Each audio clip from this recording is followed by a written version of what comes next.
going on, everyone? It's KB the Mark, back to bring you the news.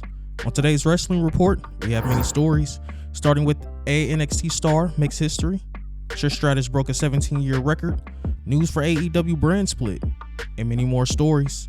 Please don't forget to leave a like on this video, subscribe to the channel, and push that notification bell to stay up to date. Now, without further ado, let's jump into the news.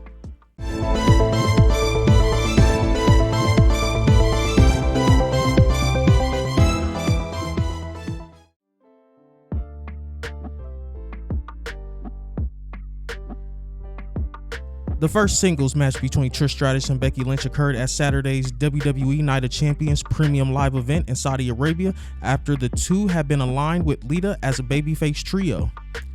Originally, WWE planned to do this match at SummerSlam in August, but the bout was pushed up with the two stars expected to have a lengthy program.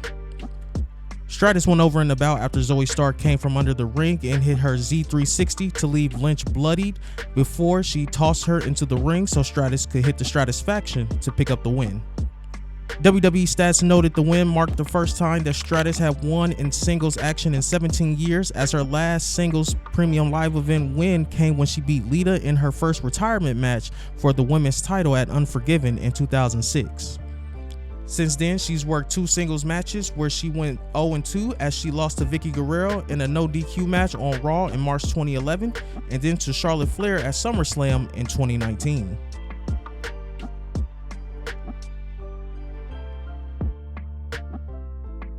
When Triple H took over main roster creative last year from Vince McMahon, he brought back several wrestlers to WWE who had been previously let go during the COVID-19 pandemic, while also signing other talent. However, since McMahon returned in January to explore a sale of the company, there haven't been any notable signings. They have been in talks with Jay White, who ended up signing with the rival promotion AEW instead of WWE because talks were put on ice.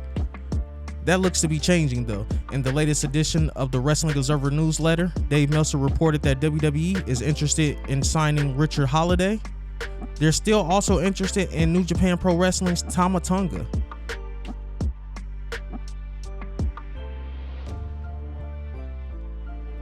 AEW is just a few weeks away from the launch of Collision on June 17th from Chicago, Illinois. This new 2-hour program will air every Saturday night. WrestleTix reported 2 days ago the show has 3,817 tickets sold, with 1,751 remaining, and is set up for 5,568 seats. With the launch of a new show, changes are coming to AEW, as there is expected to be a roster split, with CM Punk being the main star of Collision, while Hangman Page, Jon Moxley, and The Elite will be on Dynamite. There will be some instances of talent appearing on the opposite show. As reported on the day of the Collision announcement, talent had noted they were expecting to see a hard brand split with the exception of many AEW champions. However, there will be additional exceptions here and there.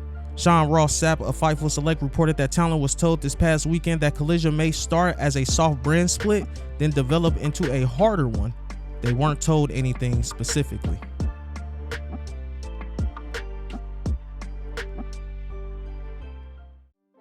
AEW Double or Nothing from Las Vegas, Nevada took place on Sunday night with a loaded card that most fans seemed to enjoy, especially the latter part of the event that picked up steam with the top matches as the fans in attendance started to become alive. The co-main event saw AEW World Heavyweight Champion MJF versus Sammy Guevara versus Jungle Boy Jack Perry versus Darby Allin in a fatal 4-way match take place. The finish included the tease of a heel turn for Perry as he teased like he was going to hit Allin with the title, but didn't. Allin hit the coffin drop to Perry, but landed on the title and MJF capitalized. There was a spot in the bout where MJF hit the blonde bombshell, a move made famous by the late Chris Candido. MJF landed on his forearm and sold it as if he was injured, leading to concern he was legitimately injured.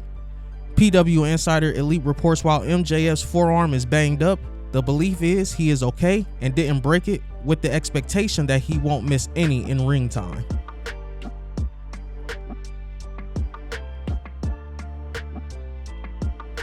WWE crowned a new women's champion on Sunday night at the Battleground event as Tiffany Stratton defeated Laya Valkyria for the title in the tournament finals to decide the new title holder. This marks Stratton's first championship in WWE. The company did a storyline where Valkyria entered the bout with a knee injury thanks to a kendo stick attack by Cora Jade on NXT last Tuesday night. The finish saw Stratton hit her prettiest moonsault ever and pin Valkyria. The title had been vacated by an injured Indy Hartwell earlier this month as she was called up to the main roster as part of this year's draft and put on Raw.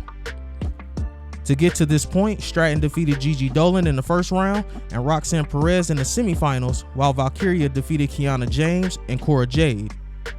Queens of Wrestling noted on Twitter that Stratton became the 100th woman in the history of WWE to win a WWE championship. That's it, guys. Thank you for tuning in. Please be sure to check out more videos from the channel. Remember to like the video, subscribe to the channel, and push that notification bell for daily wrestling videos. Once again, I'm KB the Mark, signing off. Until the next one. I started with nothing and came out a king.